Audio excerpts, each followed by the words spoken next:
When the sun came up again, it didn't look like morning. It looked like infection had stained the sky, a sick, yellow light bleeding through gray clouds. Kiran and I hadn't slept. We'd been running since the river. Behind us, the city had gone quiet except for the faint hum of televisions still turning themselves on and off in windows that no one lived in anymore. Every now and then, a voice leaked through the static, the same anchor repeating, "Stay calm, help is coming." We found a highway littered with wrecked cars and the smell of burnt plastic. The asphalt shimmered with heat and dried blood. The signs ahead pointed north, toward the CDC emergency facility in Maryland.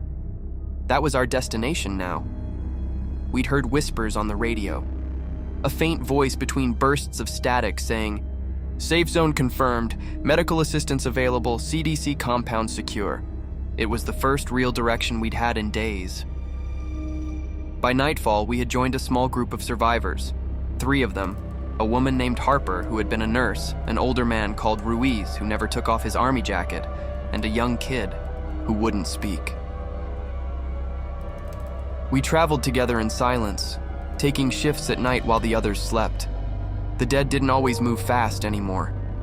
Sometimes they just stood there, swaying slightly, their heads tilted toward the sound of old, television still running on empty batteries. It was like they were listening.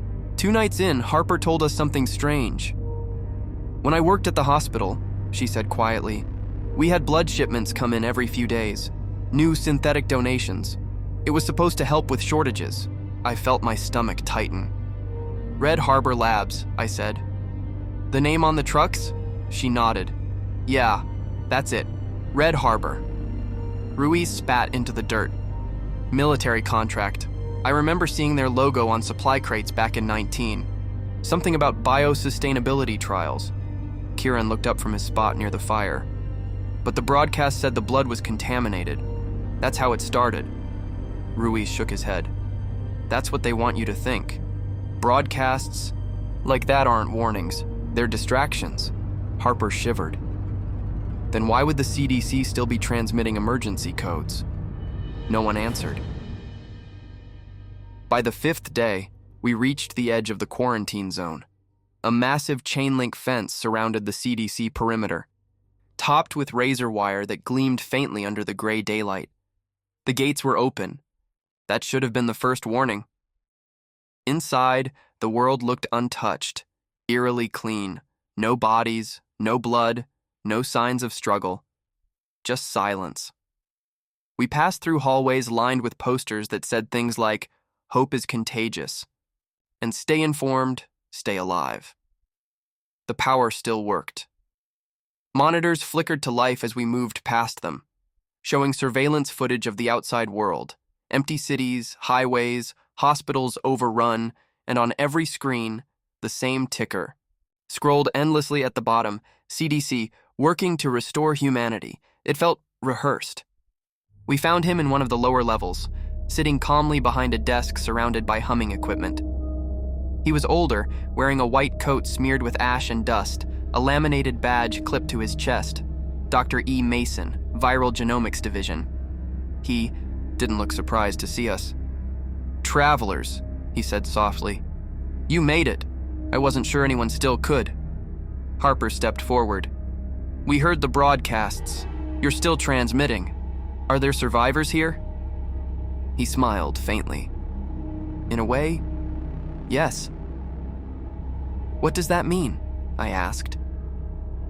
He didn't answer. Instead, he motioned to the wall of screens behind him.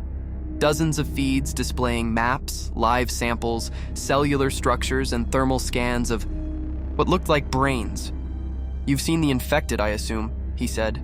"Their behavior, the way they move, the way they listen." Ruiz crossed his arms. "We've seen plenty. You got a cure or not?" Mason sighed. "A cure? No, a correction, maybe." He clicked a key on his terminal. A new video appeared on the main monitor. Grainy footage of a man strapped to a hospital. Bed jerking violently.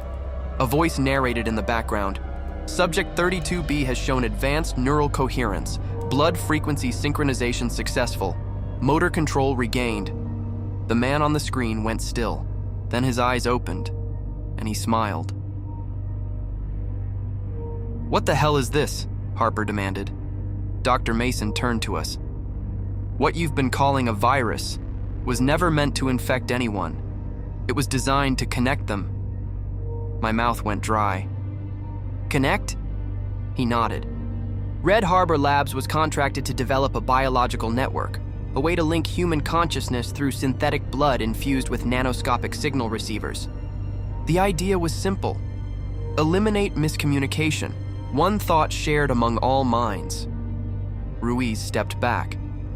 "You're talking about a hive mind." "Not quite," Mason said.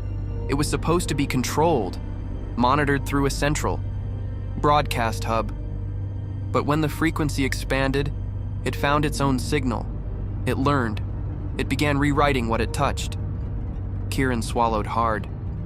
"That's what the static was, isn't it? It wasn't a warning. It was the network. Trying to grow," Mason finished. We all stared at him, waiting for something human to come out of his mouth next. Nothing did. He led us deeper into the facility, past sealed labs, past operating rooms filled with melted equipment and dry blood smears. Finally, we reached a chamber at the end of the corridor, its walls pulsing faintly with a low hum. In the center was a giant glass tank filled with a swirling red-black liquid. Inside it, suspended like a fetus, was a shape. Human. But not. Mason placed a hand on the glass. "This," he said softly, "is the original source, Patient Zero, the one who made contact with the signal first." The figure's eyes snapped open. A burst of static filled the room's speakers. The lights flickered. Kiran screamed. The kid who hadn't spoken since the beginning started whispering, "It's calling us. It's calling us." Mason turned to me, face pale. "It's awake again. We tried to contain it, but it's rewriting the data even now. The signal isn't in the blood anymore. It's..." He froze mid-sentence, then smiled, not his own smile, someone else's. When he spoke again, his voice wasn't just his. It was layered, hundreds of voices stacked on top of each other, speaking as one. "You misunderstood. We were never a disease. We were the cure." The tank cracked. Fluid spilled onto the floor like boiling tar. The shape inside stepped out, featureless, skin glistening, eyes glowing faintly red. As it moved closer, the monitors lit up with the same phrase repeating across every feed, "Welcome to the network." I grabbed Kiran's arm, shouting for him to run. But before we could move, Mason's, or whatever wore his face, reached for a control panel and pressed a button. Every speaker, every monitor, every intercom in the building came alive with the same whisper we'd heard before. "Don't. Turn off the TV." The signal surged through the walls like lightning. My vision went white. I heard screaming, mine, theirs, the world's, blending into a single endless tone. And then, a CDC press statement airs on every surviving broadcast frequency. A calm female voice reads it aloud, every syllable measured, every tone identical, the say. "Outbreak has been contained. Survivors are being relocated to Safe Zone Alpha. Please remain calm. The signal is under control." Behind the voice, for a fraction of a second, the screen flickers. It shows a lab, a glass tank, and inside a new figure growing, its face smooth, unformed, until it begins to look like me. Then the message loops, and loops, and loops. Please like and subscribe if you enjoyed the video and would like more stories.